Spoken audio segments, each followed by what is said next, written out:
अस्सलाम वालेकुम जी, कैसे हैं आप सब? उम्मीद है कि आप सब खैरियत से होंगे। अगर आपने अभी तक मेरे चैनल को सब्सक्राइब नहीं किया तो काइंडली इसको सब्सक्राइब कर दें। स्टार्ट करते हैं हमारा आज का प्रैक्टिकल नंबर 4 जिसमें हमने टेबल जनरेट करना है यूजिंग फॉर लूप।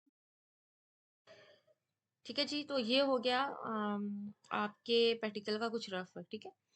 अच्छा जी, आपने अपनी बुक में ऑलरेडी कुछ टाइप्स ऑफ लूप्स जो हैं वो पढ़े होंगे, for loop, while loop, do while loop. ठीक है। सो फॉर लूप को ज़रा हम रिवाइज कर लेते हैं। तो इन द फॉर लूप हम जो है वो तीन कंडीशंस यहाँ पर यूज़ करेंगे।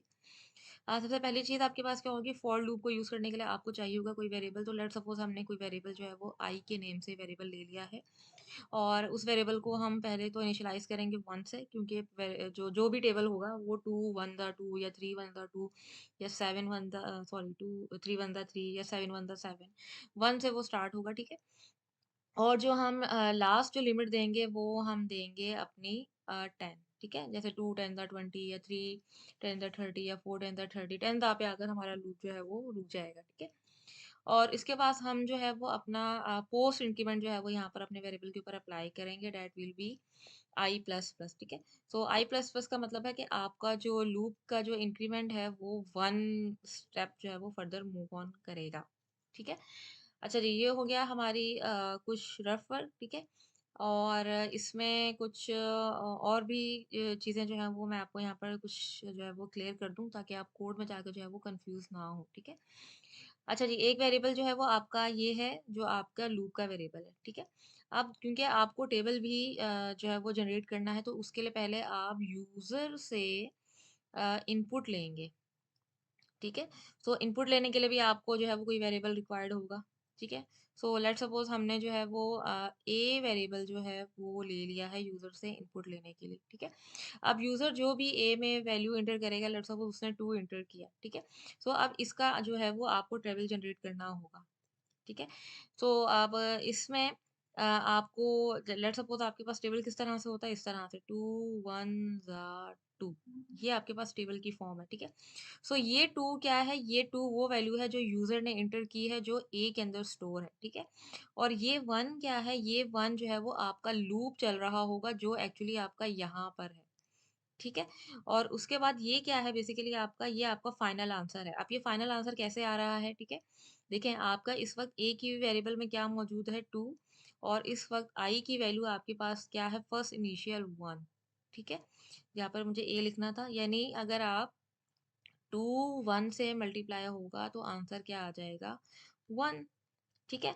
तो इसमें याद रखिएगा कि आपके इस लूप में या इस मल्टीप्लिकेशन टेबल में जो ये ए की वैल्यू है वो सेम रहेगी। आई की वैल्यू जो है वो यहाँ पर मौजूद है, तो वो चेंज होती जाएगी। पहले वो वन होगी, फिर वो टू होगी, फिर वो थ्री होगी, फिर फोर होगी, फिर वो फाइव होगी। ठीक है। तो जैसे जैसे आई की वैल्यू चेंज होगी, वो टू से हमेशा मल्टीप्लाई होगी, और आंसर जो है वो आपका चेंज होता जाएगा और वो स्टोर होता जाएगा। तो ये है आपका कोड का रफ वर्क। अब हम चलते हैं अपनी डेव की स्क्रीन पर, जहाँ पर हम इसको फाइनली इम्प्लीमेंट जो है वो इम्प्लाई करके देखते हैं।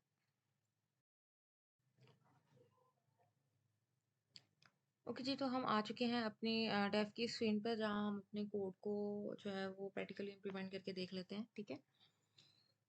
अच्छा जी, जैसे मैंने आपको रफ वर्क में बताया था, हमें चाहिए होंगे दो वेरिएबल। ठीक है।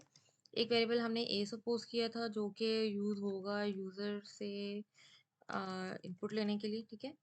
और दूसरा वेरिएबल हमने आई के नेम से सपोज किया था, जो कि यूज़ होगा यूज़ फॉर लूप। ठीक है। ये वेरिएबल हमारा फॉर लूप के अंदर यूज़ होगा। ठीक है। सो कोड को आप कैसे स्टार्ट करेंगे, पहले आप printf कमांड को यूज़ करते हुए यूज़र से कहेंगे कि enter any enter any value between two to twenty. ठीक है।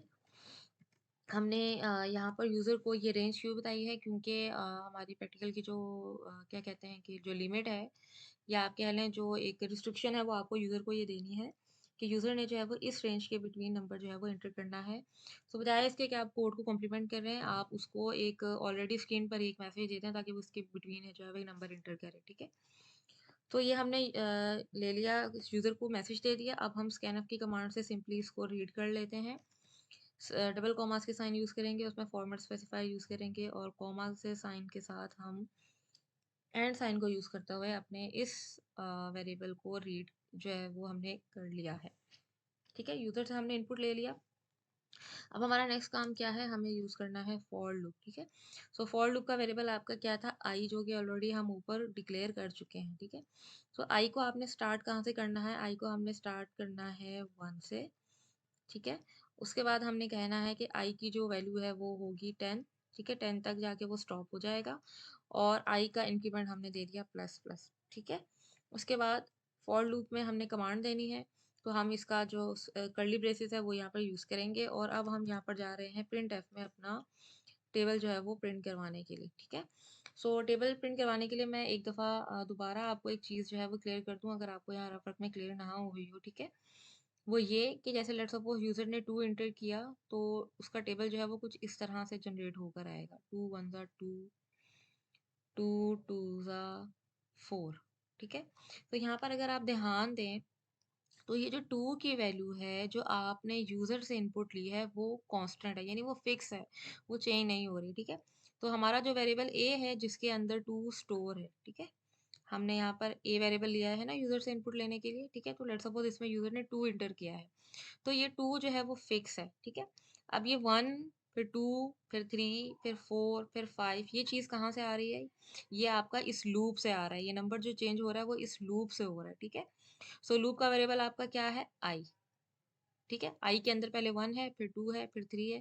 जैसे जैसे इंक्रीमेंट आगे लगता जाएगा, आपका जो आई की वैल्यू है पहले 1 होगी, फिर 2 होगी, फिर 3 होगी, फिर 5 होगी, एटलीस्ट वो 10 पे जाके आगे रुक जाएगी। ठीक है, उसके बाद अब यहाँ पर क्या है, अगर आप ज़रा गौर करें कि ए और आई की वैल्यू जब मल्टीप्लाई हो रही है तो आपके पास फाइनल आंसर आ रहा है। ठीक है, ए की वैल्यू क्या है 2, आई की वैल्यू क्या है 1, तो 2 1 ज़ा 2, इट मीन्स कि यहाँ पर फॉर्मूला क्या बन रहा है, ए मल्टीप्लाई बाय आई। ठीक है, ए की वैल्यू फिक्स है 2, वो 2 ही रहेगी, आई सिर्फ चेंज होता जाएगा। ठीक है, तो पहले आपके पास क्या है 2 1 ज़ा 2। ठीक है, जब आई की वैल्यू 2 हो जाएगी तो 2 2 ज़ा 4, जब आई की वैल्यू 3 हो जाएगी तो 2 3 ज़ा 6। तो यहाँ पर जो आपके पास फॉर्मूला बन रहा है ना वो क्या है, ए मल्टीप्लाई बाय आई। ठीक है, तो वही चीज़ हमने यहाँ पर प्रिंट करवानी है। ठीक है, तो पहले हम ले लेते हैं अपने डबल कॉमास और यहाँ से हम एक कॉमा का साइन लगा लेते हैं। ठीक है, सो यहाँ पर मैंने ऑलरेडी आपको एक रफक में समझा दिया, आपके कौन कौन सा वेरिएबल कॉल होगा, ए, आई, और उसके बाद आपकी थर्ड चीज़ आप क्या कॉल करेंगे, ए मल्टीप्लाई बाय आई। ठीक है, तो यहाँ पर मैंने पहले अपने वेरिएबल ले लिए ए, आई और ए मल्टीप्लाई बाय आई। ठीक है, ए में है 2, आई में है 1, तो 2 1 ज़ा 2, फिर आपका इंक्रीमेंट लगेगा, फिर लूप आगे चलेगा, 2 2 ज़ा 4 वो प्रिंट करके दिखाता जाएगा। ठीक है, अब इस डबल कॉमास के अंदर आप क्या लिखेंगे। ठीक है, इस वक्त आपने कितनी चीज़ें कॉल की हैं, आपने 3 चीज़ें कॉल की हैं, तो आपके 3 स्पेसिफायर यहाँ पर आ जाएंगे। ठीक है, सिंपली ये आपके 3 स्पेसिफायर आ गए। ठीक है, अब आपके टेबल में ये जो मल्टीप्लाई और इक्वल टू का साइन है ये आप कहाँ से लाएंगे। ठीक है, ये आपको यही इस डबल कॉमास के अंदर लिखना है। ठीक है, मैं यहाँ पर एक कमेंट भी लिख देती हूँ ताकि आपको जो है ना कंफ्यूजन ना हो। ये है 2 मल्टीप्लाई बाय 1 इक्वल टू 2। ठीक है, तो इस वक्त ए के वेरिएबल में क्या है, मान लीजिए इस वक्त 2 है। ठीक है, तो ये आपका 2 आ गया, इसके बाद आ रहा है मल्टीप्लाई का साइन, तो मल्टीप्लाई का साइन आपको यहीं लगाना है। ठीक है, उसके बाद 1 1 किस में है, आई में। ठीक है, तो 1 के बाद आपका क्या आ रहा है, 1 का स्पेसिफायर आपने यहाँ पर लगा दिया, 1 के बाद आपका क्या आ रहा है, इक्वल टू का साइन, तो इक्वल टू का साइन आपको यहीं पर लगाना है। ठीक है, तो ये आपका क्या हो गया, ये आपका 2 हो गया, ये आपका मल्टीप्लाई का साइन हो गया, ये आपका 1 हो गया, ये आपका इक्वल का साइन हो गया, और ये आपका फाइनल आंसर हो गया 2। ठीक है, तो अब हम ज़रा इस कोड को रन करके देखते हैं कि क्या हमारा कोड जो है वो सक्सेसफुली रन हो रहा है या नहीं हो रहा। ठीक है, तो ये हम स्क्रीन पर आ गए, और जैसे यहाँ पर मैंने एक नंबर दे दिया 7। ठीक है, तो जैसे ही मैंने इंटर किया तो यहाँ पर क्या हो रहा है कि हमारे पास स्क्रीन जो है ना वो स्टॉप नहीं हो रही है। ठीक है, अब स्टॉप नहीं हो रही है, उसका एक जो रीज़न है वो ये हो सकता है हमारे यहाँ पर एक ऑपरेटर मिस है शायद, इसकी वजह से। तो हम देख लेते हैं ज़रा कोड को दोबारा रन करके, क्या अब ये मिस्टेक हमारी जो है वो ख़त्म हो चुकी है या नहीं। तो हम यहाँ पर देते हैं 2। ठीक है, तो अब यहाँ पर आपका जो मल्टीप्लिकेशन तो होकर आ रही है, लेकिन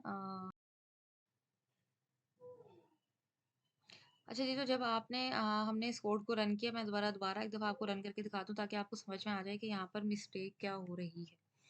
ठीक है, टेबल जनरेट हो रहा है आपके पास। ठीक है, लेकिन क्या हो रहा है आपके पास लाइन ब्रेक ना होने की वजह से आपको कोड का जो आउटपुट है वो समझ में नहीं आ रहा है, ठीक है? सो हमने जो लाइन ब्रेक का एस्केप सीक्वेंस है वो कहाँ यूज़ नहीं किया, वो यहाँ पर यूज़ नहीं किया, ठीक है? अब मैं दोबारा इस कोड को ज़रा रन करती हूँ, तो अब हम देखते हैं कि क्या हमारा जो आउटपुट है वो एग्ज़ैक्टली आ रहा है या नहीं आ रहा, ठीक है?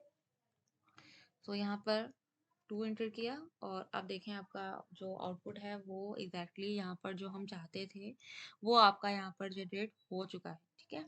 सो कोड करते वक्त आपने देखा होगा कि बहुत सारी मिस्टेक्स अगर होती हैं जो कि मैं जानबूझकर मतलब नहीं लगाती, या आप ये मतलब आप ये कंसिडर कर रहे होंगे कि मुझे जो है वो शायद मैं जानबूझ के मिस्टेक कर रही हूँ, तो मैं बिल्कुल जानबूझ के मिस्टेक कर रही होती हूँ ताकि आप भी ऑब्वियसली जब कोड कर रहे होंगे तो बहुत सारी चीज़ें आप भी भूल जाते हैं, ठीक है?